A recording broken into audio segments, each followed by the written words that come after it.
아 참 발전소 올 일이 없어가지고. 키가 있네. 아 이거 몇 번이지? 이게 내 생일 번호인가?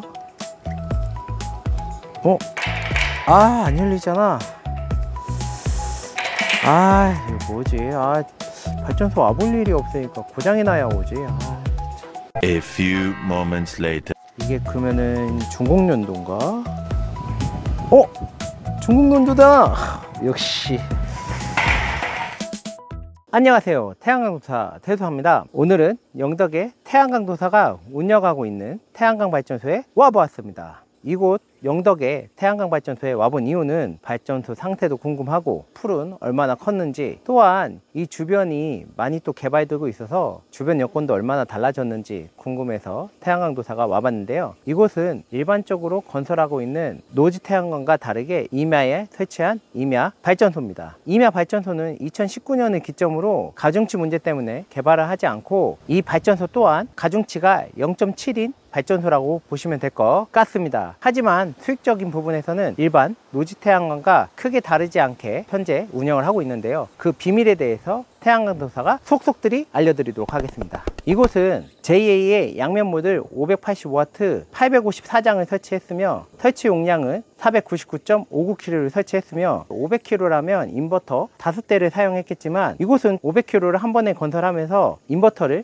125kW짜리 4대를 사용한 500kW 발전소이기도 합니다. 2023년 4월부터 2025년 8월까지 현재 발전을 잘 하고 있으며, 또한 2024년 1년을 발전했는데 현재 3.91시간의 발전량을 확보하기도 하였습니다. 최근에 BMPI 이슈가 있긴 하지만 현재 양면 모듈을 사용했다고 하더라도 모듈 용량 기준에 맞춰서 인버터를 최대로 사용해도 큰 문제가 없다고 보고 있는데요. 앞으로는 양면 모듈의 기준이 STC 기준에서 BMPI 기준으로 바뀌다 보니까 인버터의 여유를 좀 잡아서 사용하셔야지만 법규적으로는 문제가 없기 때문에 태양광 도사처럼 설치하시면 안 되고, 양면 모듈을 사용했을 경우에는 조금의 여유의 용량을 놔둔 인버터를 사용하시길 권장합니다. 기본적으로 노지형은 외발용 그라우팅 타입의 포스맥 구조물로 설치가 되는데요. 이 외발용 같은 경우는 설치가 간단하고 저렴하다는 장점이 있습니다. 하지만 사람이 이렇게 흔들었을 때는 구조물이 흔들리는 단점이 있지만, 기초 부분이 워낙 강력하게 돼 있어서 구조물이 좀 흔들린다고 하더라도 넘어가지 않고 잘 버티고 있고, 노지에 설치할 때는 거의 99%가 이 방식을 설치하고 있다고 보시면 될 것 같은데요. 아무래도 임야다 보니까 토목공사를 많이 하지 않고 원형 그대로 설치하다 보니까 외발형으로 설치해야만 경사대로 잘 설치할 수 있었고, 또한 지형이 낮은 동산처럼 살짝 올라와 있는 부분이 있다 보니까 구조물이 각 요소마다 조금씩 차이 나게 잡다 보니까 삐뚤빼뚤하게 설치될 수밖에 없었습니다. 발전이 안 되는 건 아니겠죠. 매우 발전이 잘 됐는데요. 이곳의 장점은 주변에 풍력 발전기가 있을 만큼 바람이 매우 좋은데요. 바람이 잘 불고 있기 때문에 태양광의 공랭 역할을 충분히 할 수 있다고 생각을 하게 되었는데요. 발전 시간이 매우 만족할 만큼 잘 나오고 있습니다.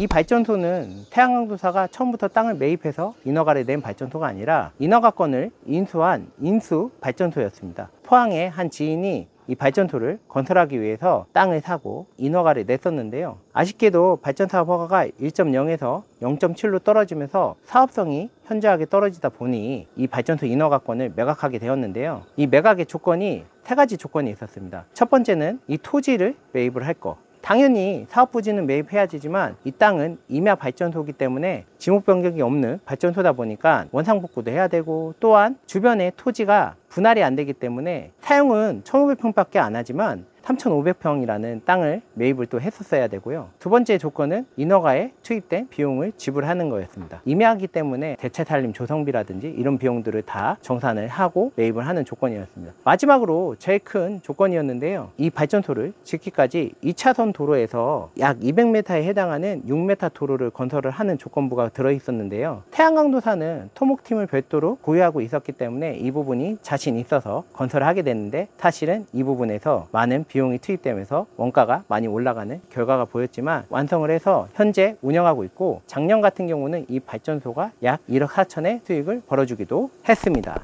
하지만 이 발전소도 건설 과정에서 운영 과정까지 많은 문제가 생겼었는데요. 2025년 봄이죠. 매우 건조했었는데요. 의성, 영덕, 안동 일대에 엄청난 산불이 피해가 발생을 했었는데요. 많은 화재가 영덕으로 올라오면서 이곳 태양광 발전소까지 도달할 뻔 했었는데요. 다행히 그 전에 진화가 되면서 이 발전소는 잘 지켜낼 수 있었습니다. 그렇다면 태양광 발전소 불에 타면 어떡하지? 라고 생각하실 텐데요. 이 태양광 발전소는 농협에 CMI 보험이 가입된 현장이라고 보시면 될 것 같습니다. CMI 보험은 풍수재 보험까지 포함되어 있고 화재는 당연하고 또한 자연재해 피해를 입었더라도 보상을 해주는 보험인데요. 이 보험은 태양광 발전소의 필수 보험이라고 생각하시고 발전소를 건설 계획을 가지고 계시나 또한 발전소를 운영하고 계시다면 CMI 보험에 가입이 돼 있는지, 가입이 안 돼 있다면 CMI 보험을 꼭 가입하셔서 훗날에 일어날 문제들을 대비하셔서 큰 문제 없이 발전소를 운영하시길 바랍니다.